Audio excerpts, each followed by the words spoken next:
CM योगी तो हर मामले में जमकर बोल रहे हैं, एक्शन भी ले रहे हैं, लेकिन आप देखिए यूपी में इतना बड़ा कांड हो जाता है। समाजवादी पार्टी के रसूखदार नेता रहे व्यक्ति पर आरोप लगते हैं, लेकिन राहुल गांधी इस पर कोई हो हल्ला नहीं मचाते। यूपी में लड़की हूं लड़ सकती हूं का डंका पीटने वाली प्रियंका वाड्रा मुंह फेर लेती। राहुल गांधी रेप पीड़ित से मिलने के लिए ना अयोध्या जाते हैं ना कन्नौज जाते हैं, उनके पास तो कोलकाता जाने तक का भी टाइम नहीं है। राहुल गांधी यूपी तो आते हैं, लेकिन सिर्फ उन पीड़ितों से मिलते हैं जिसके दुख में उन्हें सियासी फायदा दिखता है। वो ऐसे पीड़ित परिवारों से मिलते हैं जिसकी आड़ में वो सीएम योगी को घेर सके, उन्हें लेटर लिख सके। लेकिन राहुल गांधी अयोध्या, कन्नौज और कोलकाता की घटना पर कोई लेटर नहीं लिखते, ना ही वहां का दौरा करते हैं। बंगाल में जघन्य अपराध पर तो राहुल गांधी और अखिलेश यादव ममता बनर्जी का नाम तक नहीं ले पाए बॉस। कोलकाता केस पर तो राहुल गांधी किसी सवाल का जवाब तक देने को तैयार नहीं। यही हाल इंडी गठबंधन के एक और राज्य केरल का है। वहां फिल्म इंडस्ट्री में महिलाओं के यौन शोषण पर खुलासे हुए, सब कुछ रिपोर्ट में है, लेकिन इंडी गठबंधन इस पर भी खामोश है। यानी यूपी हो, बंगाल हो, केरल हो, अगर मामला पीएम मोदी को घेरने का हो तो इंडी गठबंधन तुरंत अपनी बैटरी चार्ज कर लेता है। लेकिन विपक्ष के राज्यों में अगर कोई मामला निकल आए, मैं उधर देख रहा हूं, तुम करो करो जो करना है। इंडी गठबंधन भले ही चुप है, लेकिन कोलकाता में डॉक्टर्स चुप होने वाले नहीं। आज कोलकाता में डॉक्टर्स ने सड़क पर उतरकर प्रदर्शन किया। पुलिस मुख्यालय के पास कोलकाता के पुलिस कमिश्नर का पुतला जलाया और पुलिस कमिश्नर के इस्तीफे की मांग। डॉक्टर्स ने इस विरोध प्रदर्शन के जरिए सीएम ममता को भी मैसेज दिया कि वो किसी धमकी से डरने वाले नहीं हैं। सीएम ममता ये कहकर धमकाने की कोशिश कर रही थी कि अगर डॉक्टर्स के खिलाफ एफआईआर हो गई तो उनका करियर खत्म हो जाएगा, और वो ऐसा नहीं चाहते। एक बार देखिए आज कोलकाता में डॉक्टर्स ने किस तरह प्रदर्शन किया, इसके बाद बताता हूं कि कैसे ममता सरकार की कोर्ट में फिर फजीहत हुई। दिखा रहे किस तरह से यहाँ पर सीपी जो कोलकाता है विनीत गोयल, उनकी एफईजी जलाई गई है। साथ ही ये डॉक्टर्स जो है वो इस्तीफे की मांग कर रहे हैं कोलकाता पुलिस कमिश्नर विनीत गोयल का। और यहाँ पर आप देखिए तस्वीरों में किस तरह से एफईजी जलाकर तमाम डॉक्टर खड़े हैं, और साथ ही आप देखिए उनको जो है फूल दिया जा रहा है। और ये तमाम चीजें जो है यहाँ पर की जा रही है। फूल लेकर आए हैं कि जो लोग आज जाएंगे पुलिस कमिश्नर के दफ्तर तक जो है उनको फूल देकर जो है बात करेंगे। और आपको बताते हैं यहाँ पर बैरिकेड लगाए हैं पुलिस से और कहा जा रहा है कि वो आगे नहीं जा पाएंगे। ऐसे में तमाम डॉक्टर्स यहीं पर रुक गए हैं और पुलिस को कह रहे हैं कि कुछ लोगों को जो है अलाउ किया जाए ताकि वो जाकर एक डेप्यूटेशन वो दे पाए।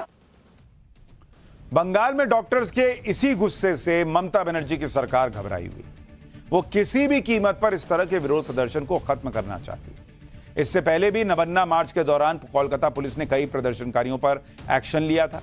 मार्च के दौरान एक छात्र नेता को गिरफ्तार किया गया था, जिसे बाद में कोलकाता हाईकोर्ट से जमानत मिल गई। इस जमानत के खिलाफ ममता बनर्जी की सरकार सुप्रीम कोर्ट गई, लेकिन सुप्रीम कोर्ट से भी ममता सरकार को झटका लगा। सुप्रीम कोर्ट ने पश्चिम बंगाल सरकार की याचिका खारिज कर दी।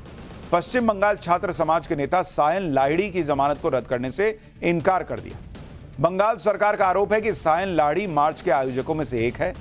सुनवाई के दौरान बंगाल सरकार के वकील ने बताया कि सायन लाहिड़ी एमबीए का छात्र है और वो राजनीतिक पार्टी का हिस्सा है। लेकिन सुप्रीम कोर्ट में बंगाल सरकार की दलील नहीं चली और सायन लाहिड़ी को जमानत बरकरार रही। इसी बीच बंगाल से एक और बड़ी खबर आ गई है, वो भी आपको बता दूं। कोलकाता रेप मर्डर केस पर बड़ी खबर, पूर्व प्रिंसिपल संदीप घोष गिरफ्तार कर लिया गया है। सूत्र बता रहे हैं कि सीबीआई की एंटी करप्शन ब्रांच ने संदीप घोष को गिरफ्तार कर लिया है। आरजी कर अस्पताल का पूर्व प्रिंसिपल है संदीप घोष, वही व्यक्ति जिसे पहले हटाया गया, फिर उसे एक मलाई पोस्टिंग दी गई। सुप्रीम कोर्ट तक में सवाल उठे कि ऐसा कौन सा व्यक्ति है भाई कि एक बार इसको हटाया और तुरंत इसको कहीं पोस्टिंग दे दी। वही संदीप घोष, पूर्व प्रिंसिपल आरजी कर अस्पताल का, अब वो गिरफ्तार हो गया है। ये बड़ी खबर आ रही है। ये वही संदीप घोष है जिसको इतनी बड़ी घटना के बाद भी एक तरह से प्रोटेक्शन मिल रही थी, आरोप लग रहा था। ममता बनर्जी की परेशानी यह है कि बंगाल में सिर्फ डॉक्टर्स ही नहीं, बीजेपी भी हल्ला बोल रही है। आज बीजेपी ने बंगाल में डीएम ऑफिस का घेराव किया। बंगाल के साउथ 24 परगना में बीजेपी नेता डीएम ऑफिस के बाहर सड़क पर बैठ गए और धरना प्रदर्शन किया। बंगाल के कई और शहरों में भी बीजेपी ने जबरदस्त प्रदर्शन किया। अलीपुरद्वार में बीजेपी कार्यकर्ता पुलिस से भिड़ गए।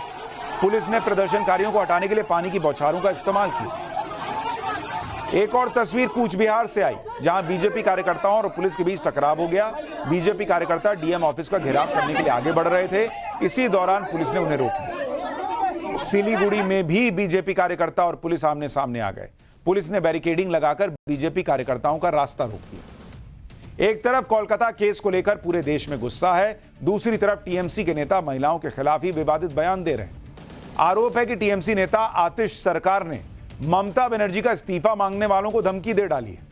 आतिश सरकार ने कहा कि जो भी ऐसा करेगा उसके घर की महिलाओं की अश्लील तस्वीरें घर के बाहर लगा दी जाएंगी। इस बयान पर खूब विवाद हुआ तो टीएमसी ने आतिश सरकार को 1 साल के लिए पार्टी से बाहर कर दिया। घटना बंगाल में होती है तो एक्शन होते हुए नहीं दिखता, इंडी गठबंधन भी चुप रहता है, लेकिन यूपी में यह सब नहीं होता। वहां योगी बोलते भी हैं और एक्शन भी लेते हैं।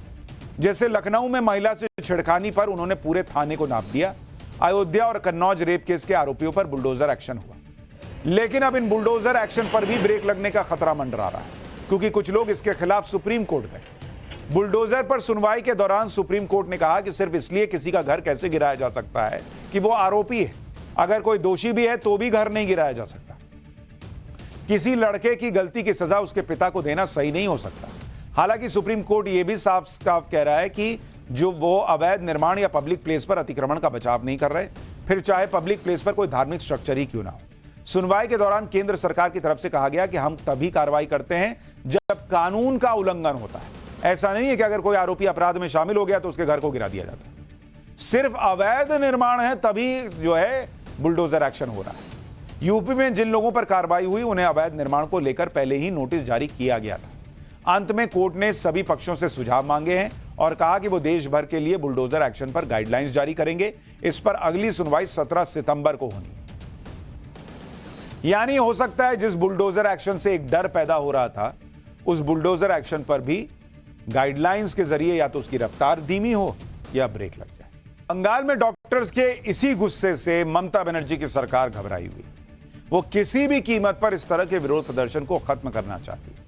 इससे पहले भी नवन्ना मार्च के दौरान कोलकाता पुलिस ने कई प्रदर्शनकारियों पर एक्शन लिया था।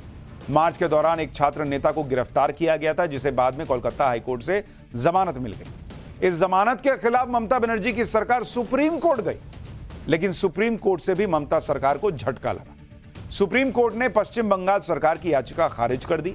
पश्चिम बंगाल छात्र समाज के नेता सायन लाहिड़ी की जमानत को रद्द करने से इनकार कर दिया। बंगाल सरकार का आरोप है कि सायन लाहिड़ी मार्च के आयोजकों में से एक है। सुनवाई के दौरान बंगाल सरकार के वकील ने बताया कि सायन लाहिड़ी एमबीए का छात्र है और वो राजनीतिक पार्टी का हिस्सा है, लेकिन सुप्रीम कोर्ट में बंगाल सरकार की दलील नहीं चली और सायन लाहिड़ी को जमानत बरकरार रही। इसी बीच बंगाल से एक और बड़ी खबर आ गई है, वो भी आपको बता दूं। कोलकाता रेप मर्डर केस पर बड़ी खबर, पूर्व प्रिंसिपल संदीप घोष गिरफ्तार कर लिया गया है। सूत्र बता रहे हैं कि सीबीआई की एंटी करप्शन ब्रांच ने संदीप घोष को गिरफ्तार कर लिया है। आरजी कर अस्पताल का पूर्व प्रिंसिपल है संदीप घोष, वही व्यक्ति जिसे पहले हटाया गया, फिर उसे एक मलाई पोस्टिंग दी गई। सुप्रीम कोर्ट तक में सवाल उठे कि ऐसा कौन सा व्यक्ति है भाई कि एक बार इसको हटाया और तुरंत इसको कहीं पोस्टिंग दे दी। वही संदीप घोष, पूर्व प्रिंसिपल आरजी कर अस्पताल का, अब वो गिरफ्तार हो गया है। ये बड़ी खबर आ रही है। ये वही संदीप घोष है जिसको इतनी बड़ी घटना के बाद भी एक तरह से प्रोटेक्शन मिल रही थी, आरोप लग रहा था।